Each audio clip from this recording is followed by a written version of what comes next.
We've been in a bull run for 3 years, and Bitcoin drives the entire market, right? So like altcoins and other smaller coins, meme coins, they're not going to pump if Bitcoin isn't pumping. So right now, Bitcoin's pulling back.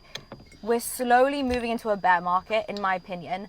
I'm not buying. I'm waiting for Bitcoin to crash. And once Bitcoin fully crashes, then altcoins are going to crash, shitcoins are going to crash, and then I'm going to buy. But I think we're a good 6 to 12 months away from that point. Guys, girls, this doesn't fucking work. And I know it sounds credible and it sounds logical, but it just on so many levels doesn't work. The backdrop of financial conditions is much more positive than a 12-month bear market. The dollar's coming down, oil prices coming down, business conditions are picking up, financial conditions are improving because interest rates are coming down. There's more money in the system, which means there's going to be more money to go after these assets. Let's just say I'm wrong. Let's just say I'm completely wrong on every single level and Leah is right. She's now trading around the asset. That's how she's doing it. She's just saying it's her opinion, and I completely respect that. But a lot of people are trying to follow this framework, this kind of 4-year cycle framework of trading around stuff because they think that they can buy back cheaper at a later date, and it doesn't work. Depending on your tax jurisdiction, I mean, mine's 26%.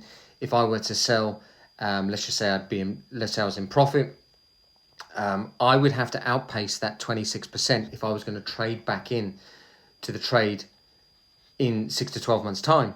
So it just doesn't work. And the problem is that let's say in the next month or two, if you've traded out of an asset that you're really bullish on and it pumps in the next month or two, you're going to be chasing the train out the station because you're not going to, in the same way, it's really hard to hold an asset on the way down. It's really hard to hold capital on the sidelines when an asset's going up. So this is like the yin and yang that you're kind of fighting against. But the reality is for a lot of people is when you don't know what's going to happen, the action is to take no action. Or if you can, add to your position so you get the compounding benefits over multiple cycles. The problem is that people's time horizons are too short. So they're playing in too short a window. And on the back end, it doesn't actually ever play out. Those are my thoughts.